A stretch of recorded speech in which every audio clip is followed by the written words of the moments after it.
porque, no sé, hacía 4 o 5 años que no había desfile militar, 2 años fueron por pandemia, lo había hecho Mauricio Macri en el año 18 19. o 19. El desfile militar en sí mismo,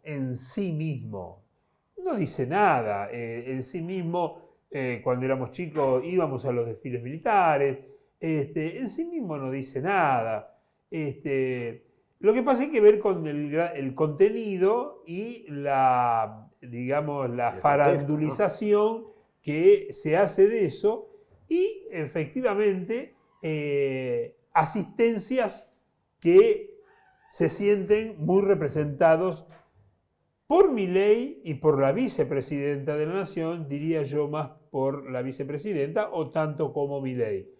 Claro, uno ve eso, ahí lo tenemos, ¿no? Es decir, la Policía Federal, ese es el momento en que tocaban Ituzaingó, ahí van con el paso militar prusiano, ¿no? Esos son los cadetes del Colegio Militar de la Nación, con su típico uniforme de pantalón color claro y chaqueta verde.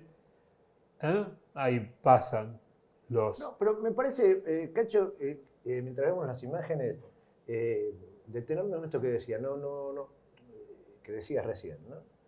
Ver el contexto, ver cuál es la implicancia y cuál es el sentido que se le quiere dar. Yo recuerdo, Mauricio Macri organizó el desfile militar, que hacía muchos años que no se hacía, lo volvió a hacer Mauricio Macri en una fecha que era el Día del Ejército. Tenía cierta lógica, el Día del Ejército. Ahora,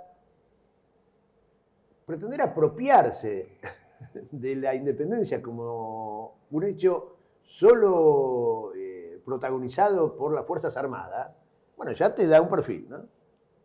Ya te da un perfil. Pero además, en nombre utilizando los mismos uniformes militares, los militares tuvieron actuaciones muy diversas y roles en la historia muy diversas, muy diversos. Una cosa es el uniforme vestido por José de San Martín, confrontando con los intereses de los sectores dominantes de aquel momento en el país, de lo que era el marco de la pelea por la independencia, y oponiéndose a ellos igual dar la lucha por la emancipación americana, ampliamente conocida, la pelea, todos los obstáculos que le puso Rivadavia, por ejemplo, a San Martín, el primer triunvirato. O sea, la historia no es lineal. Y no es lo mismo la utilización, no es la misma utilización del uniforme, la que hizo San Martín o la que hizo Belgrano, que la que hicieron Videla o cualquiera de los golpistas sangrientos a lo largo de la historia argentina. No es lo mismo. O sea, no es que vos te pusiste, ¿no?, el uniforme, entonces ya tenés un manto sagrado y sos... no. Acá tenemos en nuestra historia reciente unas Fuerzas Armadas que se pusieron al servicio de los sectores dominantes, de los sectores del privilegio, de los grupos concentrados de la economía, para empobrecer al país y hacerlo ejecutando un plan de exterminio, como fue lo que sucedió a partir del golpe del 24 de marzo de 1976. Dice, uy, otra vez con eso. Sí, claro, por supuesto. Porque hasta que no aparezca el último de los restos, que todavía no se sabe dónde están, hasta que no aparezca el último de las personas apropiadas, niños en aquel entonces, adultos ahora, y bueno, claro, mientras los militares no digan qué pasó con eso, no se revisen, mientras los grupos económicos no revisen eso, y bueno, uno tiene todo el derecho del mundo de decir, mirá el horror que fueron capaces de implementar para concretar un plan económico que beneficiara a algunos pocos. Entonces, en este marco, en este contexto, en este país, en este momento del país, en el cual tenés un gobierno que reivindica el accionar terrorista que desplegaron las Fuerzas Armadas en defensa de los intereses de esos grupos de privilegios o sectores de privilegio, no es ingenuo que sí, y ahora hacemos un desfile. No, y aparte, en ese desfile, muy en lugares destacados, un cartel que decía, y los cara pintada tenían razón. Es decir, ¿qué era lo que decían los cara pintadas ya en el año 90, 89? Pues pongámoslo, por favor. Son unos pocos, pero llegaron, lo pusieron. Los cara pintadas decían que tenían que solamente lo que era la ley de obediencia debida y que tenían que ser juzgados solamente, como ya lo habían sido, los comandantes de las juntas militares, y que a partir de esa época se había que dar como un manto de silencio a todos los que habían violado los derechos humanos.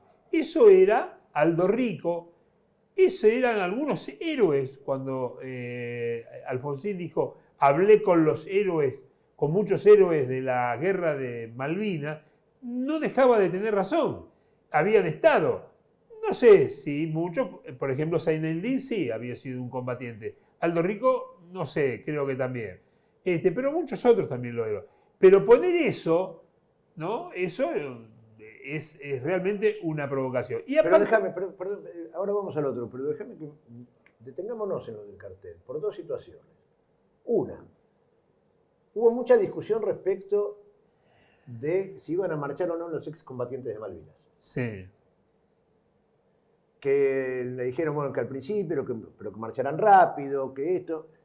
En líneas generales, los centros de excombatientes, los más numerosos, se negaron a concurrir, porque visualizaban eso como un destrato, porque además, como si fuera poco, les plantearon que no podía haber ninguna alusión a los ingleses, al ejército ocupante. Al enemigo, como se dice.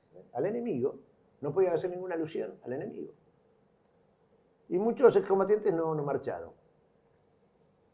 Ahora, no se podía hacer ninguna alusión al enemigo, pero sí se permite ese cartel, esa pancarta, que como decís, son unos pocos. Bueno, pero nadie tuvo la reacción de ir y sacarlo, de sacarle ese cartel. Porque, digo, a Karina Milei, poniendo otro ejemplo, no le tembló nada el día que hacían un acto en el Luna Park, y como vio unos pasacalles que tenían su nombre y demás, dijo, no, este es el acto de mi hermano, y mandó a sacar inmediatamente esos pasacalles. O sea, para poner un ejemplo que no tiene nada que ver con este caso, pero una accionar desde un lugar de poder, decir, no, esto acá no corresponde. Bueno, no, eso se dejó pasar. Entonces, uno entiende que no es ingenuidad, o no es porque sí. Porque si a los excombatientes les decís, mira, tienen que marchar rápido y aparte no puede hacer ninguna alusión al enemigo, y de repente te aparece una pancarta que dice los carapintadas tenían razón y desde el gobierno no se hace nada. Claro, y aparte cuando uno los ve marchar a los carapintadas, a los veteranos, uno se da cuenta, hoy un veterano de Malvinas es un hombre que ronda 60, 61, 62 años. Ahí están, esos son los veteranos de Malvinas. Uno cuando los vio pasar, pasaba gente realmente que eran oficiales o suboficiales en su mayoría, y esos círculos de oficiales y suboficiales que son todos pro dictadura, esos hombres, ponerle todos, no sé, pero muchos de ellos, en líneas generales lo son. También hubo una cosa en la Avenida Cabildo que llamó la atención. Vamos a poner un manto de duda, porque es cierto que el Club del Ford Falcon, cuando hay fiestas populares, recorren la provincia de Buenos Aires, recorren y hacen ver a este auto tan tradicional. Pero también es cierto que son cientos, te diría miles, cuando van, porque Ford Falcon hay un Sí, montón sí, todavía. sí, sí. Y acá había 7 u 8. Hoy lo escuchaba por la radio. 7 u 8. Por la avenida Cabildo, en una zona emblemática de la ciudad de Buenos Aires. Ahí se ve el fondo, lo podemos ver. Pongámoslo, pongamos el video, pongamos las imágenes de lo que estamos hablando, porque si no, quizás no se comprende. Ahí están los Ford Falcon, vamos a ver, son 5 o 6. No son los Ford Falcon verdes, está bien, son Falcon que tienen que ver ahí hay un Falcon verde, un Falcon nuevo, digamos, no era de la época de la dictadura, pero salieron a marchar. 7 u 8, yo creo que es todo un símbolo eso, ¿no? Es decir, claro. Recordemos para los más jóvenes, el Falcon verde es el símbolo con el que quedó caracterizada la dictadura cívico-militar genocida, porque era el vehículo que utilizaban las fuerzas represoras para secuestrar, ¿no? Para ir a hacer los operativos y secuestrar personas, meterlos en los baúles, en el piso de atrás, patearlos, pisarlas, mujeres embarazadas, criaturas, ¿no? Bueno, en ese vehículo tan simbólico. Bueno. En fin, esto pasó ayer. En el medio de todo esto, desfile, ¿no? Desfile militar, estuvo en la reunión del Mercosur, lo hablamos el otro día, no fue... Milei se fue a Brasil, pero no fue a la reunión de Mercosur, se fue a reunir con Bolsonaro y no con los otros presidentes. Todos los presidentes, hasta la calle Pou, que un tipo que piensa similar, pero un tipo de una derecha más racional que Milei, lo criticaron por no haber estado presente, por bastardear el Mercosur. Pero mientras hacen este acto de patriotismo, ¿no? Supuesto patriotismo, desfile y todo eso, lo que sucedió con la no presencia del presidente argentino en el Mercosur es que por primera vez, desde el año 1996, cuando se pone en funcionamiento el Mercosur, por primera vez, el documento que se firma en la cumbre de presidentes del Mercosur, por primera vez no incluyó el reclamo soberano por las Islas Malvinas. Parece un dato, es menor, no tiene importancia.